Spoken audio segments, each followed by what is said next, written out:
नमस्कार दोस्तों, आइए जानते हैं बिहार के दिन भर की ताजा और बड़ी खबरें। वही आपने अभी तक वीडियो को लाइक और चैनल को सब्सक्राइब नहीं किया, फटाफट से कर लीजिए। दरिया दिली न दिखाई होती तो आज बिहार के सीएम होते तेजस्वी यादव, क्या अब की बार लेंगे सबक। राजद सुप्रीमो लालू प्रसाद यादव के बेटे और बिहार विधानसभा में विपक्ष के नेता तेजस्वी यादव इस वक्त राज्य के सबसे लोकप्रिय चेहरों में से एक हैं। उनके पास एक सॉलिड जनधार है। वह भाषण कला और हाजिर जवाबी में काफी संयमित दिखते हैं। बिहार के युवाओं के एक वर्ग को उनमें अपना भविष्य दिखता है।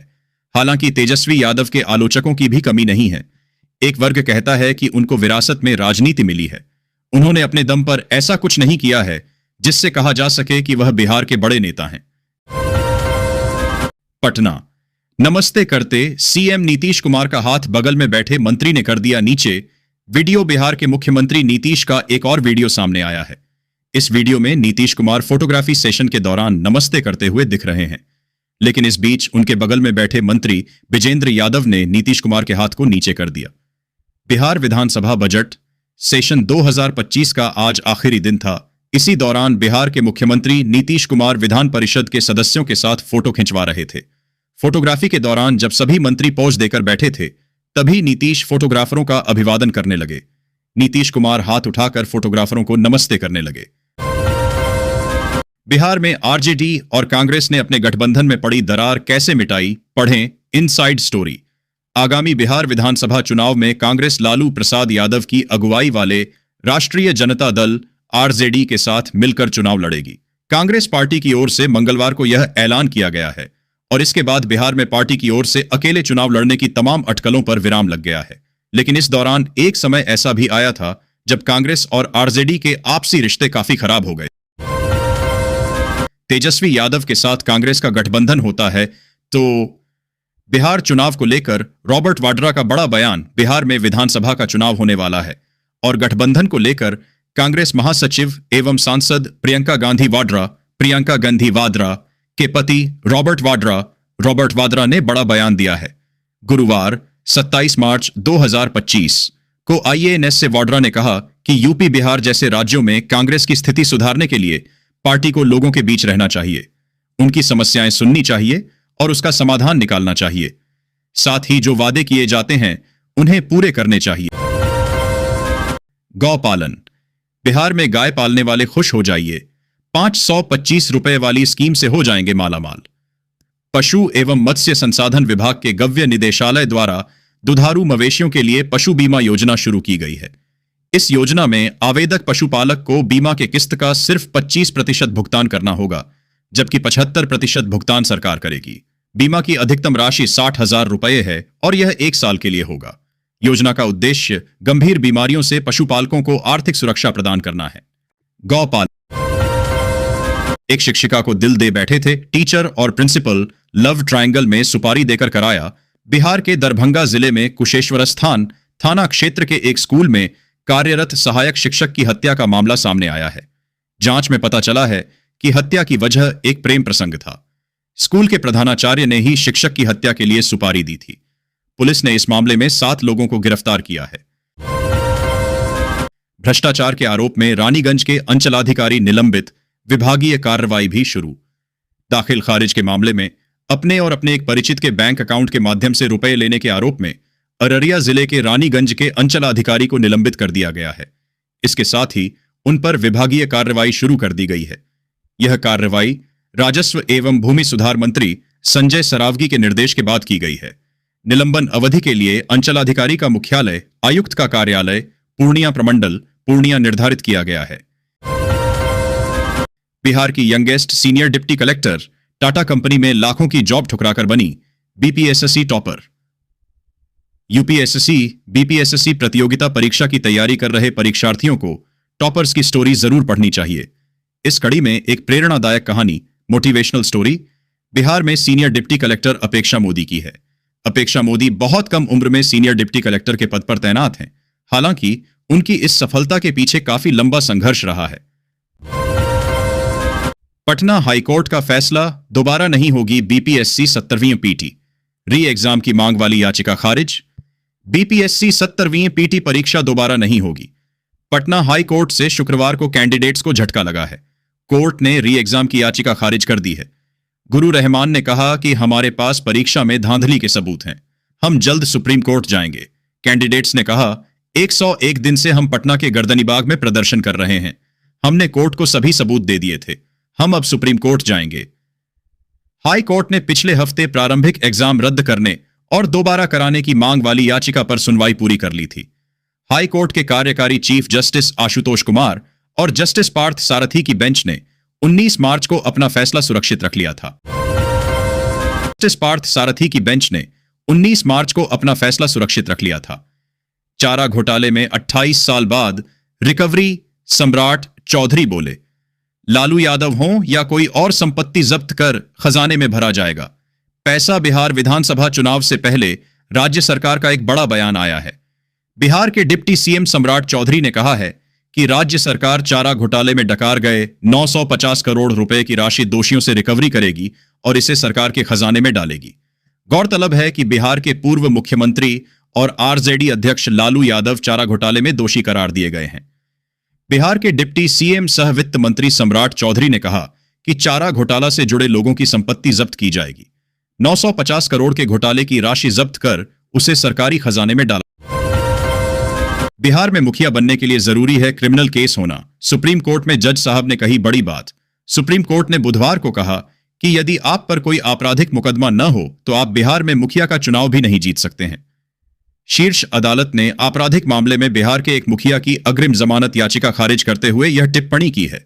जस्टिस सूर्यकांत और जस्टिस एन कोटेश्वर सिंह की पीठ ने मौखिक तौर पर कहा कि बिहार में एक मुखिया होने के लिए जरूरी है कि आपके खिलाफ आपराधिक मुकदमा दर्ज हो। केवल धाम में लगने वाले राजकीय मेले के तैयारियों की डीएम ने की समीक्षा, दिए कई निर्देश। जिलाधिकारी रोशन कुशवाहा की अध्यक्षता में आगामी बाबा केवल धाम व बाबा अमर सिंह राजकीय मेले की तैयारी से संबंधित समीक्षात्मक बैठक समाहरणालय सभागार में हुई। मेले की तैयारी के विषय में सर्वप्रथम जिलाधिकारी द्वारा कार्यपालक अभियंता स्थानीय क्षेत्र अभियंत्रण संगठन समस्तीपुर से मंदिर के रंग रोगन एवं मेले में स्थित अन्य भवनों की मरम्मति एवं रंग रोगन के विषय में पृछा की गई। कार्यपालक अभियंता द्वारा बताया गया कि कार्य प्रगति पर है एवं 31 मार्च तक कार्य पूर्ण कर लिए जाएंगे। राजेंद्र प्रसाद केंद्रीय कृषि विश्वविद्यालय पूसा में राज्य का पहला अति आधुनिक इंक्यूबेशन सेंटर खुलेगा। इसके खुलने से खाद्य प्रसंस्करण गतिविधियों को बल मिलेगा। करीब 2 करोड़ 68 लाख की लागत से इस परियोजना को जमीनी स्वरूप दिया जाएगा। इसको लेकर बुधवार को राज्य सरकार के खाद्य प्रसंस्करण निदेशालय, उद्योग विभाग एवं कृषि विश्वविद्यालय के अधिकारी के बीच द्विपक्षीय समझौते पर हस्ताक्षर किया गया, जिसमें सरकार के उद्योग मंत्री नीतीश मिश्रा, खाद्य प्रसंस्करण निदेशालय के निदेशक निखिल धनराज निप्पाणीकर एवं विवि के सह प्राध्यापक डॉ रामदत्त एवं सुश्री प्रगति प्रियदर्शी ने हिस्सा लिया। 31 मार्च को खुले रहेंगे बैंक, ईद पर ब्रांच नहीं होगी बंद। जानिए आरबीआई ने क्यों किया ऐसा बैंक हॉलिडे। अगर आप 31 मार्च को बैंक जाने की सोच रहे थे और छुट्टी को लेकर कंफ्यूजन में थे तो आपके लिए खुशखबरी है। Reserve bank of India RBI ने 31 मार्च 2025 सोमवार को खुला रखने का निर्देश दिया है। ये निर्देश सभी बैंकों पर लागू होंगे जो सरकारी ट्रांजैक्शन संभालते हैं।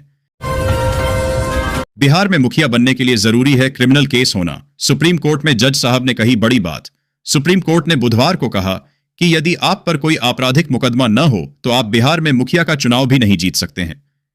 शीर्ष अदालत ने आपराधिक मामले में बिहार के एक मुखिया की अग्रिम जमानत याचिका खारिज करते हुए यह टिप्पणी की है। जस्टिस सूर्यकांत और जस्टिस एन कोटेश्वर सिंह की पीठ ने मौखिक तौर पर कहा, बिहटा एयरपोर्ट को इस स्वतंत्रता सेनानी के नाम पर रखने की मांग, सैकड़ों लोगों ने किया जोरदार प्रदर्शन। Bihta international airport, Monu Kumar Mishra. बिहार के पटना जिला में बिहटा प्रखंड कार्यालय में एक दिवसीय धरना आयोजित किया गया, जिसमें बड़ी संख्या में स्थानीय नागरिक और गणमान्य लोग शामिल हुए। इस धरने का उद्देश्य बिहटा में बन रहे अंतर्राष्ट्रीय हवाई अड्डे का नामकरण महान स्वतंत्रता सेनानी बाबू वीर कुंवर सिंह के नाम पर करने की मांग को सरकार तक पहुंचाना था। नवगछिया में एसएसपी दफ्तर के पास से मिली 200 शराब की खाली बोतलें, अधिकारी भी रह गए हैरान। संवाद सहयोगी नवगछिया। भागलपुर न्यूज। बिहार में जहां एक ओर शराबबंदी को लेकर सरकार लगातार अपनी पीठ थपथपा रही है, वहीं दूसरी ओर नवगछिया में प्रशासन के नाक के नीचे सैकड़ों शराब की खाली बोतलें बरामद होने से शराबबंदी को लेकर गंभीर सवाल खड़े हो गए हैं। नवगछिया अनुमंडल कार्यालय और पुलिस अधीक्षक कार्यालय के पास करीब 200 खाली शराब की बोतलें मिली, जिनमें कई नेपाली ब्रांड की शराब भी शामिल थी। मुस्लिम समुदाय का कांग्रेस राजद ने वोट बैंक की तरह किया इस्तेमाल। इफ्तार पार्टी के दौरान बोले चिराग पासवान। केंद्रीय मंत्री चिराग पासवान ने मुसलमानों की दुर्दशा के लिए सोमवार को कांग्रेस और बिहार में उसकी सहयोगी पार्टी राजद को सीधे तौर पर जिम्मेदार ठहराया और दावा किया कि इन पार्टियों ने समुदाय का केवल वोट बैंक के तौर पर इस्तेमाल किया। लोक जनशक्ति पार्टी रामविलास के प्रमुख अपनी पार्टी द्वारा आयोजित इफ्तार के अवसर पर पत्रकारों से बात कर रहे थे। इसमें बिहार के मुख्यमंत्री सही जदयू प्रमुख नीतीश कुमार और उप मुख्यमंत्री एवं भाजपा के वरिष्ठ नेता सम्राट चौधरी सहित राष्ट्रीय जनतांत्रिक गठबंधन राजगा में शामिल अन्य सहयोगी दलों के नेता शामिल हुए। हाजीपुर के सांसद पासवान से जमीयत उलेमा ए हिंद के अध्यक्ष मौलाना अरशद मदनी की वक्फ विधेयक को लेकर उस घोषणा के बारे में पूछा गया था, जिसमें राजग नेताओं चिराग पासवान, नीतीश कुमार और आंध्र प्रदेश के मुख्यमंत्री चंद्रबाबू नायडू द्वारा आयोजित इफ्तार और ईद मिलन से दूरी बढ़ते जाने की बात कही गई थी। अंचल अधिकारी का देसी कट्टा के साथ वीडियो वायरल। अब एसपी करेंगे कार्रवाई। युवाओं में हथियार के प्रति बढ़ते शौक के बाद अब सरकारी पदाधिकारी भी अछूते नहीं रहे। इसी से जुड़ा एक मामला सामने आया है, जिसमें एक अंचल पदाधिकारी का वीडियो वायरल हो रहा है, जिसमें उनका कट्टा प्रेम दिख रहा है। मामला सारण जिले का है, जहां नगरा अंचल पदाधिकारी अभिषेक कुमार अपने कार्यालय कक्ष में देसी कट्टा को देखते नजर आ रहे हैं। वीडियो वायरल होने के बाद पुलिस इस मामले की जांच में जुट गई है। हालांकि स्थानीय लोग इसे उनकी आदत बता रहे हैं। वीडियो इन दिनों सोशल मीडिया पीआर Bihta to Aurangabad new railway line. Modi सरकार ने बिहार को बड़ी सौगात दी है। रेल मंत्री ने बताया कि बिहटा पटना नई रेल लाइन परियोजना की मंजूरी सरकार ने दे दी है। उपेंद्र कुशवाहा ने राज्यसभा में पूछा कि क्या रेल मंत्री यह बताने की कृपा करेंगे कि क्या बिहटा पटना के पास से औरंगाबाद तक नई रेलवे लाइन के निर्माण के लिए डीपीआर विस्तृत परियोजना रिपोर्ट तैयार करने के लिए मंजूरी दी गई है? यदि हां, तो डिटेल क्या है? इसके लिए कितनी धनराशि आवंटित की गई है और यह कितने दिन में बनकर तैयार हो जाएगी?